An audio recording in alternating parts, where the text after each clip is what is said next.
Olá, pessoal. Bem-vindos a uma nova playlist, a nossa primeira aula desta playlist que nós intitulamos de Integrais Definidas e Teorema Fundamental do Cálculo. Nessa primeira aula, na verdade, que eu vou dividir em duas partes, então a aula 1 e 2 é referente ao mesmo assunto, uma continuação. Nós vamos lidar com um problema de área, que é o pontapé inicial, para podermos chegarmos, então, finalmente, lá na aula 3, do que se trata uma integral definida. Perfeito? Então, nós vamos lidar com áreas, não necessariamente de quadrados, né, de triângulos, porque isso daí a gente já tem fórmula pronta, desde o ensino fundamental, ensino médio, já tratamos que a área do quadrado é lado vezes lado, né, a área de um retângulo, base vezes altura, que seja, a área de um triângulo é base vezes altura dividido por 2, mas aqui nós vamos lidar com uma classe especial de áreas, que, como eu disse, é o pontapé para se definir uma integral definida, tá? Então, eu vou apresentar aqui já a bancada para vocês, para nós começarmos a nossa primeira aula desta playlist de integrais definidas e teorema fundamental do cálculo, ok? Bom, como já está aparecendo para vocês aí, nós vamos lidar com esse problema desta área aí, ok? Então, pergunta, qual é a área A? Eu estou chamando a área A da região S. Então, essa região S aí que está nesse gráfico, né, nessa região azul aí, essa região em destaque, eu estou chamando que tem área A. Então, daqui a pouco eu vou escrever uma observação para ficar mais claro que A é a área de S, ok? Da região S. Gerada a partir de Y entre a função y igual a zero e o gráfico de uma função f de x. Importantíssimo agora, f contínua com x no intervalo de a, b. Então, ó, tudo que está escrito aqui está representado desta função aqui, tá? Pessoal, acho que é até importante, talvez algumas pessoas se perdem um pouquinho no que está escrito aqui, ó, vou chamar de estrela aqui, então só para vocês perceberem que o que eu tenho aqui, ó, é como se fosse y maior ou igual a zero, tá? O y maior ou igual a zero quer dizer que está acima do eixo x, acima do eixo x, né? Primeiro e segundo quadrantes, se eu for querer ser um pouquinho mais... Tecnicamente, y maior ou igual a zero é tudo que está para cima do eixo x, né? Então, estaria pegando toda a região do primeiro e segundo quadrante. E, por outro lado, y menor ou igual que f de x, ó, não sei se vocês entenderam, eu estou apenas colocando, ó, y é menor ou igual que f de x, e y maior ou igual a zero. Então, y menor ou igual a f de x é o que está abaixo do gráfico de f, né? Então, se esse gráfico passasse aqui para o segundo quadrante, estaria também abaixo dele. Só que eu restringi com o x variando de A até B, e aqui por uma questão de apenas facilidade para explicar, eu mantive o AB no primeiro quadrante aqui do nosso plano cartesiano, tá? Então, não tem nada demais. Então, ó, necessariamente o x varia de A até B, né? Então, aqui tem uma reta vertical x igual a A e uma reta vertical x igual a B, para justamente falar que eu estou abaixo do gráfico da f, acima do eixo x, com x variando de A até B. Então, essa é a questão que nós vamos lidar com essa área, essa aula. E mais do que isso, o A, como eu acabei de falar ali, é a área da região S, tá? Então, guardem essa S é a região, A é a área de S, perfeito? Então, como que a gente determina essa área A dessa região S, sabendo que eu tenho aí uma região completamente, digamos assim, disforme do que a gente já conhece de fórmulas de área, né? Então, a ideia tá aqui, ó, tá? A ideia é a gente subdividir o intervalo AB em subintervalos menores e aproximar essa área A por retângulos. Como que vai ficar essa aproximação? Ó, eu peguei aqui, ó, eu vou dar um exemplo prático para vocês de como que vai ficar. Essa daqui é a mesma figura, tá certo? Da lá da representação geométrica da área A que a gente vai fazer. E aqui, ó, eu vou pegar esse intervalo AB e vou dividir ele em, deixa eu ver aqui quantos eu fiz, em 5 subintervalos, ó. Então, 1, 2, 3, 4, 5. Ok, ó, 1, 2, 3, 4, 5. Eu já fiz de propósito que, a princípio, eu dividi esses subintervalos em tamanhos distintos, tá certo? E eu vou chamar esse item, a extremidade do intervalo A e B aqui, no caso, a extremidade eu vou chamar de x0, E essa B, veja bem, como que vai ficar aqui, ó. Eu já chamo esse de x0 e não de x1, não é o primeiro, porque eu quero que esse aqui seja o x1, esse aqui o x2, um x3, um x4, consequentemente esse aqui vai ser o meu x5, tá certo? É importante, tá, pessoal, essa identificação de começar o A como sendo x0, porque se você dividir em 1, 2, 3, 4, ó, 1, 2, 3, 4, 5 subintervalos, a extremidade vai ser x5 e 5 aqui é a quantidade de subintervalos que eu tenho. Lembrando, isso aqui é um índice, tá? Não é x vezes 1, não é x vezes 2, 2x, 3x, não. É x índice 1, x índice 2 e assim por diante. Como eu acabei de colocar ali na folha anterior, a ideia é que nós dividimos o subintervalo o intervalo AB em intervalos menores, em subintervalos menores, e aproximamos a área A de S, da região S, por retângulos. Como que eu vou fazer com esses retângulos? Presta atenção. Eu vou pegar o intervalo x0, x1. A princípio, eu vou pegar esse x1 como sendo a altura do triângulo, porque a área de triângulo é base vezes altura. Então, ó, eu vou vir aqui, venho nesse x1, subo e bato aqui. Pergunta que eu faço para vocês é, que valor que é esse aqui? Se isso aqui é o gráfico da função, esse valor necessariamente ele vai ser quem? Ele vai ser o teu f de x1. Ok?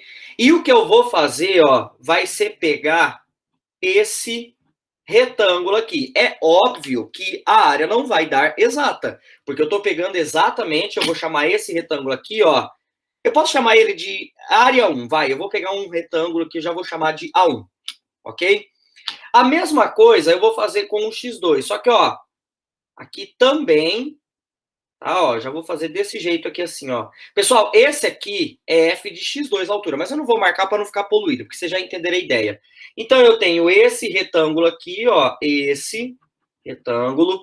Vou fazer a mesma coisa com o x3, aí eu vou ter... Aqui agora o retângulo passa, porque a f de x3, ó, f de x3, eu sempre estou escolhendo o lado direito de cada intervalo. Cada intervalo.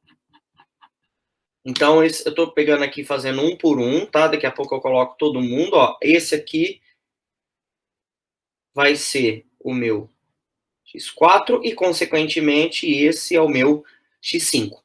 Perdão, a área 5, né? Então, ó, aqui e depois aqui. O que eu quero que fique claro, ó, A1, A2, A3, A4. Aqui é um caso particular, tá, gente, que eu fiz. Eu dividi em 5 só para vocês terem uma ideia de como que a coisa funciona.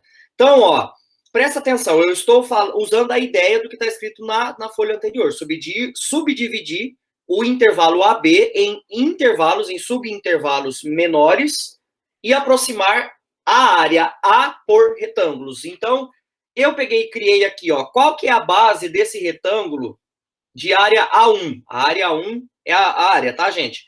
Então, eu tenho aqui, ó, base é x1 menos x0, que eu tenho, ou em módulo x0 menos x1, que seja, né? Mas é x1 menos x0, ok? Vezes a altura. Quem que é a altura? A altura é justamente o f do x1, para esse retângulo A1. Perfeito? Então, ó, eu vou começar a escrever aqui, vai dar um pouquinho de trabalho, vai um pouquinho extenso, mas vamos lá. A área A1, ela é x1 menos x0 vezes a f de x1, ok? Isso daqui é a base do retângulo, isso é a altura. Lembrando, a altura eu que escolhi, ó, focando no intervalo entre x0 e x1, eu escolhi a altura do retângulo como sendo a extremidade direita, grave isso que isso vai ser importante para poder recordar a aula, a extremidade direita do intervalo x0, x1. Quem que é a extremidade direita do intervalo x0, x1? É o x1. Quem que eu escolhi como altura? O f do x1. O mesmo eu fiz para o A2, tá certo? E só para a gente ganhar um pouco de notação, eu vou chamar x1 menos x0 como sendo delta x1. Delta da própria física também a gente usa como sendo um comprimento, né? No caso, x1 menos x0, eu estou chamando de delta x1. Esse delta aqui não tem nada a ver com b ao quadrado menos 4ac, tá? Pelo amor de Deus, é só uma anotação. Pessoal, vou repetir a ideia pro A2. Então, esse aqui vai ficar, A2 vai ser o quê? Base, a base da área 2 é x2 menos x1. vezes a altura, f de x2. Isso vai ficar delta x2, f de x2. Faço a mesma coisa para 3, porque ó, eu vou depois, para obter uma área aproximada, eu tenho que somar todas essas áreas, 5 áreas aqui. Então aqui vai ficar x3 menos x2, que é o comprimento desta base, né? A3 é base vezes a altura. Quem que é a altura? É o f de x3. Que eu vou chamar de delta x3 vezes f de x3. A mesma coisa, já para ganhar tempo, seria o A4, então x4 menos x3, f de x4, é igual a delta x4 vezes f de x4. Aqui eu estou chamando delta de x1, delta de x2, x3, x4, porque como eu subdividi em comprimentos diferentes, o delta x1 não é necessariamente o mesmo comprimento do delta x2 e assim por diante. A5 é x5 menos x4 vezes f de x5, que no caso a gente está chamando de delta x5, f de x5. Ou seja, logo, a área A, quem que é A? É de toda essa região S aqui, certo? A área A, ela é aproximadamente a soma de A1 com A2, com A3, com A4 e A5, ok? E isso daqui, se a gente... Agora é igual, né? Porque o que é A1? A1 é delta x1 f de x1 mais delta x2 f de x2 até eu chegar no, vamos ganhar tempo aqui, delta x5 f de x5. E é comum, talvez seja a primeira vez que alguns de vocês estão vendo isso, escrever isso em forma de somatório. Eu vou escrever isso i variando de 1 até 5, eu vou escrever, depois eu explico. De delta xi f de xi. Ou seja, eu estou escrevendo esta soma, que é esta, que a gente viu tudo aqui dessas 5 parcelas aqui agora, né?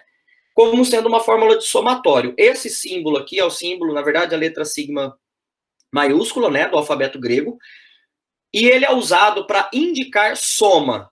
Qual é a soma aqui no caso? O meu i, o índice do somatório é i. Então, tudo que é i, eu vou substituir com o i variando de 1 até 5, e aí eu começando de 1, eu vou ler o que está escrito aqui. Acabou tudo que está escrito aqui, eu somo mais e passo para o próximo i, que é 2. Aqui no caso é inteiro positivo. Depois que eu passar pelo 2, eu passo pelo 3 até chegar no 5. Isso que significa aqui em cima. Então, ó, se o meu i começa de 1, então fica delta x1 f de x1. Acabou a parcela que está dentro do somatório. Delta x1 f de x1 mais, isso é o que significa esse somatório. Qual que é o próximo i? 2. Delta x2 f de x2 mais delta x3 f de x3 mais delta x4 f de x4 mais delta x5 f de x5. E nós vamos trabalhar muito durante essa playlist praticamente inteira, metade dela, eu diria, com esse tipo de simbologia, tá? Então é importante que vocês saibam trabalhar com isso. Bom, aí agora que vem a pergunta, né, para a gente poder passar para a próxima folha. Eu dividi aqui a região S em 5 sub-regiões e aproximei essas regiões por retângulos. Pergunta é, como que a gente determina com a maior precisão possível a área A? Porque aqui eu dividi em 5. Bom, intuitivamente a gente sabe que é criar mais retângulos. Quanto mais retângulos eu criar, tecnicamente eu estou criando mais subintervalos. Ok? Acompanha comigo. Vamos supor, aqui eu fiz 5. Se eu quisesse fazer 10, né, digamos que eu pegasse mais um dentro de cada um desse intervalo, eu criaria mais 5 retângulos. Ok? Eu teria uma melhor precisão possível. Só que esta precisão, à medida que eu vou aumentando a quantidade de retângulos, isso, consequentemente, eu aumento a quantidade de subintervalos dentro do intervalo AB, porque cada retângulo tem uma base de um subintervalo, perfeito? E a altura, no caso aqui, a gente escolheu f de x1, f de x2, assim por diante. E com isso, consequentemente, a base, ela vai diminuindo. Então, se a minha precisão, aqui é onde entra esta informação. Então, para a gente determinar com a maior precisão possível a área A da região S, é necessário que a gente diminua ao máximo possível o valor de ΔXi. Pessoal, diminuir o valor de ΔXi, para ir variando de 1 até N aí no caso, significa que quanto mais retângulos eu tiver, menor vai ser a base, menor é o ΔXi. Então, mais preciso vai ficar. É uma questão, digamos, de raciocínio isso daí. E aí, como que a gente vai fazer isso agora para um caso geral? Não é só 5 retângulos. Então, a gente começa a dividir a região S, a gente começa a dividir a região S em N faixas. Agora, eu vou para a parte teórica. Vou dividir em N faixas. O meu N valia 5 naquele exemplo particular. Que eu vou chamar de S1, S2, S3, S4, Sn, que vai estar na próxima figura que eu vou mostrar para vocês. E por facilidade, isso não é uma obrigatoriedade, mas por facilidade, a gente coloca todas as faixas de mesma largura. Ou seja, o meu ΔX1, o meu ΔX2 vão ser todos iguais, tá? ΔXN. E a partir de agora eu vou chamar ele apenas de ΔX, já que eles são todos iguais. Esta é a figura do que eu acabei de falar. Ó. A gente começa a dividir a região S em N faixas. Percebam, ó. Essa é a mesma região S do exemplo anterior, só que dá uma olhada, ó. Aqui eu vou até colocar, ó. Esse daqui é o meu X0, o meu B é XN, e percebam que eu dividi, ó, a região S, eu chamei a região, tá? O retângulo chama A1 da região S1, essa região toda aqui chama S1, ok? Que tem intervalo X0, X1, a região X1, X2 tem uma região, sub-região S2, e assim por diante. O foco que eu quero que vocês peguem, ó, é essa SI, que vai ser um representante genérico de uma região que está no intervalo XI menos 1, XI. Pessoal, esse I menos 1 está no índice. Por exemplo, ó, se você pega aqui, ó, X2, X3, o teu I vale 3. Pegando aqui, ó, um representante, o teu I vale 3, o teu intervalo, a extremidade esquerda do intervalo é X2, direita é X3. Daí é onde vem, ó, 3 menos 1 é 2. I menos 1, ó, I menos 1. Esse menos 1 tá no índice. E aqui é o XI. Perfeito? Ó, se é o S2, X1, X2. I menos 1, I. Ok? Até pegar e fazer tudo isso daqui. E como tá bem explicado aqui, só para reforçar a ideia, cada faixa divide o intervalo AB, cada faixa, S1, S2, S3, SN, certo? SI, divide o intervalo AB em N subintervalos, X0, X1, X1, X2, até o Xn menos 1, Xn. Todos esses intervalos a gente está pegando fechado, porque a função ela é contínua, então não pode ter quebra, porque se você pega qualquer um desses subintervalos aberto, tecnicamente você vai ter um buraco na função, e desde o começo a gente deu foco, a nossa função ela é uma função contínua. Bom, observação importante. Qual que é a largura de cada uma dessas N faixas? É B menos A sobre N. Isso aqui não é muito segredo. Se você pega o comprimento total, que é B menos A, certo? É B menos A, não vai fazer A menos B, porque como A é menor do que B, daria negativo. Então, é B menos A, certo? E divide por N, você tem um comprimento de cada intervalo. Por exemplo, se o meu A vale 0 e o meu N vale, e o meu B vale 10, certo? Se você dividir em 5 subintervalos, cada intervalo vai ter comprimento 2. 10 menos 0 dividido por 5, 2. Ok? Então, isso daqui não é difícil de enxergar. Agora, o que a gente vai fazer? O que eu fiz para aquele exemplo com 5 retângulos, eu vou aproximar cada faixa SI por um retângulo de área AI, cuja base, cuja largura mede ΔX e tem altura f de xi. Tá aqui o exemplo, ó. Veja bem que fica bem claro pelo desenho o que está acontecendo. Por exemplo, nesse aqui, ó, esse eu não escrevi, mas esse daqui, ó, é uma altura, é um retângulo de área A1. Perceba que é irmão gêmeo daquele que eu fiz, ó. Aqui está quem? Aqui está exatamente, ó, o f de x1. Ok? Aí tem o A2, o A3, o A4, isso daqui continua, certo? E aqui está o representante da área AI. Tá? A área AI, ó, que é o xi menos 1 com o xi, tem a altura f de xi, tá vendo? Ó, aqui tá bem explicadinho, ó, o f de xi. E esta base aqui, ó, ΔX, porque é o xi menos 1 vezes o x, é o xi menos o xi menos 1, o x3 menos x2, x4 menos x3, assim por diante. Aqui é um genérico. Todos têm comprimento ΔX agora. Então, ó, eu estou calculando esta área aí. Isso aqui é uma área genérica, representante do todo. Então, por exemplo, quando o meu I é 1, eu estou nesse. Quando o meu I é 2, eu estou nesse segundo retângulo. Quando o meu I é 3, eu estou nesse terceiro retângulo. Quando eu estou num iésimo retângulo, um representante de todos os N's retângulos, eu tenho esta situação. Que a minha área AI é ΔX vezes F de XI. Perfeito? E aí, presta atenção no que eu vou definir aqui agora. Eu vou chamar de Rn, está aparecendo na folha para vocês agora, no vídeo, como a soma de todas as áreas is. A1 mais A2 mais A3 mais A4 mais a N. A soma de todos esses retângulos que estão aqui. Pessoal, é óbvio que aqui, ó, no caso, continua até chegar no xn, no B, que é xn, começando do A, que é o meu x0, tá? Aqui eu só tenho 1, 2, 3, 4, 5, 6, 7, 8, 9, mas é como se esses 9 estivessem representando os N.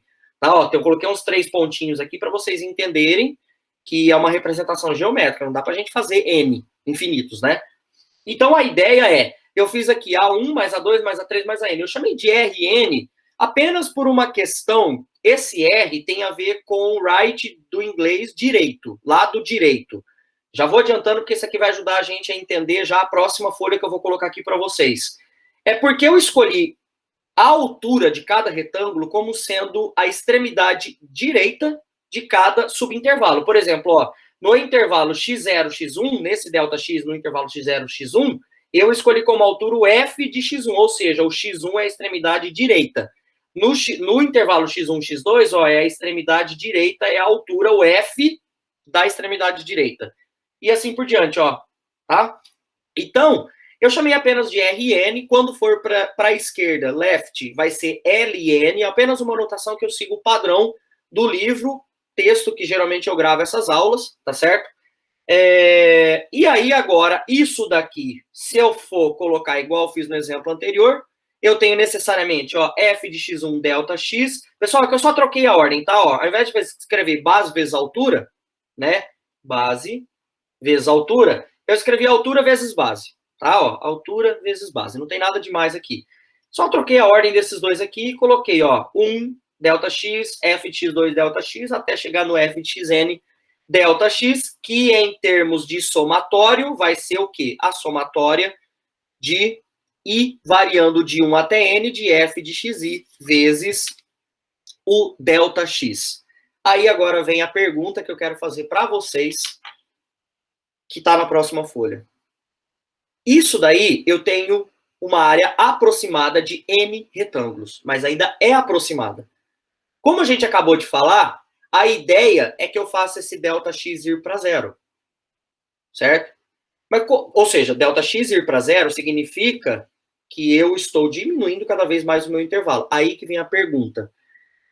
Quanto maior a quantidade de subintervalos, ou seja, quanto maior for o valor de N, mais preciso eu tenho a área A. Porém, ainda é uma área aproximada, porque elas vão ficar de retângulos cada vez menores. Como os retângulos estão cada vez menores, é óbvio que isso daqui vai ficar cada vez mais aproximado, mas não é exato ainda. E aí é onde que vem a pergunta. Qual é a definição matemática que vai fazer com que eu tenha exatamente o valor da área A partir destas somas de retângulos? Eu tenho que fazer esse meu N um número muito grande, de forma que à medida que o N for um número muito grande, o meu ΔX vai ser o menor possível. E olha a ideia agora, tá? Porque não vai fazer muito sentido o que eu vou falar. O N nunca, o ΔX nunca vai poder ser zero. Mas ele vai ser tão pequeno, um número ΔX tão pequeno, que vai praticamente dar uma linha. E aí, tecnicamente, esses retângulos, a base dele é tão pequenininha como se fosse uma linha, e eu estaria somando retângulos de base tão pequeno que é como se eu estivesse somando uma linha vertical ao lado da outra. E aí, o que passa desses retângulos, ou o que falta, porque aqui passou, aqui faltou, ela vai tender a zero esse erro, certo? essa sobra ou essa falta, tá claro? Então, necessariamente, a definição do que a gente precisa é fazer o N explodir para onde? Para o infinito. E com isso a gente tem essa definição. A área A da região S que está sob o gráfico de uma função contínua, naquela condição dado o começo do exercício, certo? Que está sob, abaixo do gráfico de uma função contínua f. No caso, com A restrito a B, tá, pessoal? Eu não coloquei toda a definição, porque ela está lá no começo. Ela é dado pelo limite, com N tendendo ao infinito, daquele Rn que eu acabei de definir. Ou seja, ele vai dar o limite da soma das áreas. Pessoal, lembrando que isso daqui, ó, é a base e isso é a altura de cada retângulo.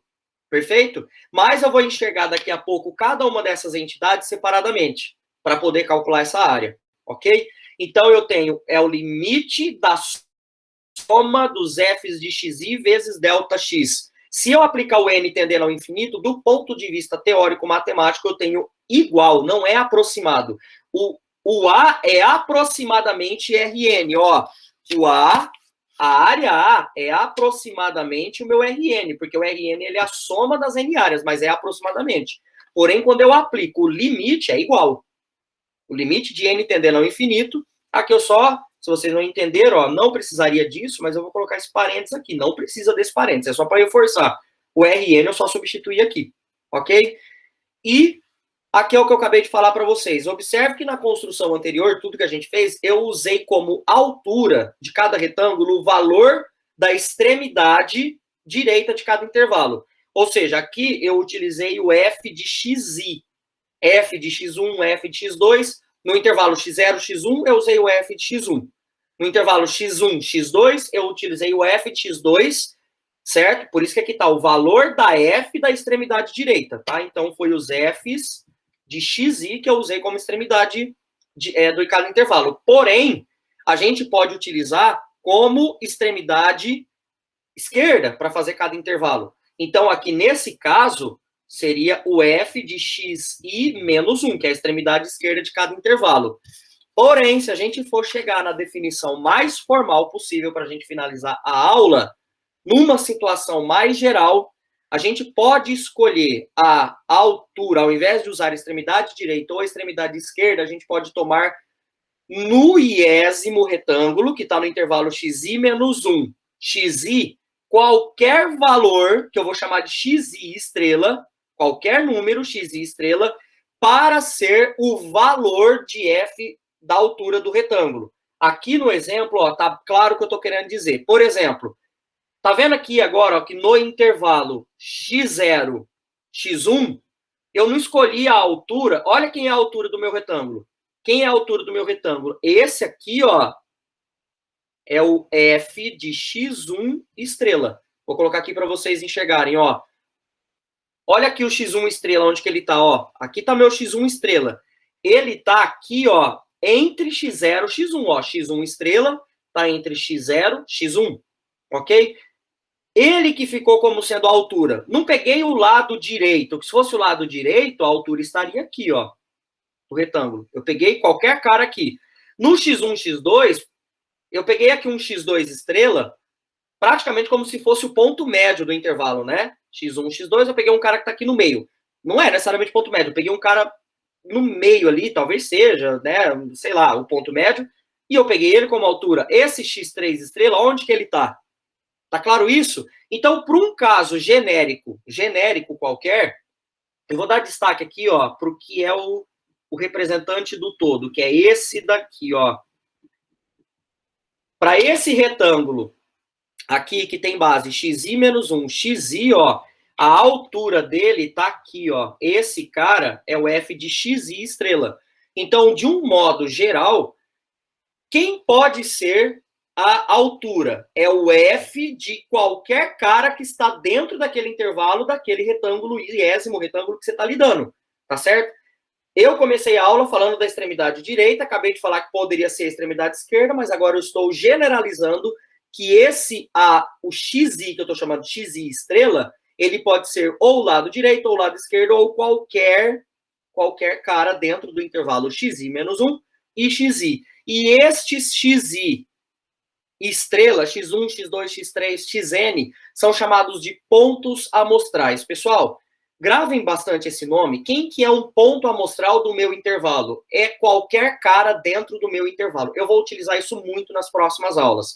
Vamos tomar os pontos amostrais como sendo a extremidade direita. Vamos adotar os pontos amostrais como sendo a extremidade esquerda. Ok? Então, eu vou utilizar muito essa palavra. Então, se eu uso, só para vocês entenderem, só para vocês entenderem aqui, para a gente poder passar para a próxima folha e aí finalizar a aula. Se eu chamo a extremidade direita como ponto amostral, o meu xi estrela é o próprio xi. Certo? Ó, por exemplo, volta aqui, ó. Quem que é o x1 estrela? Tá aqui no meio. Só que se for extremidade direita, o meu x1 estrela é o próprio x1. Se eu pego a extremidade direita no intervalo x1, x2, o meu x2 estrela, a extremidade direita é o próprio x2. Tá certo? Então, aquela minha definição de área, ela agora fica com essa cara aqui, ó, que a área A é o limite de f de x estrela vezes delta x, ou seja, num modo mais geral, não precisa ser extremidade direita, tá certo? Pode ser extremidade direita, esquerda, qualquer ponto dentro do intervalo. Então, só a nível de observação, tá? Se você pega a extremidade direita, que a gente vai utilizar bastante, é a mais que a gente usa, tá? Se você pega a extremidade direita, o teu xi estrela coincide com o teu xi. Eu vou voltar a falar isso numa aula futura. Se você pega a extremidade esquerda, por exemplo, o teu xi estrela, ele vai ser o xi menos 1 do intervalo, ok? É importante saber essas notações, porque vai ficar um pouquinho carregado de notações, ok? Moral da história, em resumo, aqui eu vou trazer um resumo para vocês do que a gente viu na aula de hoje. Eu comecei aqui querendo calcular esta área, a área A desta região S, e a gente chegou que esta área, a área A, que é a área de S, é dado pelo limite de soma de f de x estrela vezes delta x. Como eu falei para vocês, vocês podem enxergar isso aqui tudo separado, ok? O delta x é b menos a sobre n, e o xi estrela, que aparece aqui, ele é qualquer cara dentro do intervalo xi menos 1 e xi. Isso vai ser importante para a gente poder dar o pontapé inicial para a nossa próxima aula. Então, já parando aqui o compartilhamento de tela, eu não vou fazer exemplos para que não fique muito extenso. Então, eu vou interromper esse vídeo e na próxima aula nós vamos dar continuidade nesse assunto, aí sim fazendo exemplos de aplicação de toda essa parte teórica que a gente acabou de ver. Então, pessoal, obrigado pela participação de vocês nessa primeira aula, dessa playlist de integrais definidas e teorema fundamental do cálculo. Dúvidas, escrevam nos comentários do vídeo. Precisando, só mandar e-mail também. E, por favor, se inscrevam no meu canal e compartilhem sempre com seus colegas. E nós nos vemos na nossa próxima aula, aula 2, continuação direta dessa nossa aula. Então, um grande abraço e vejo vocês em breve. Valeu!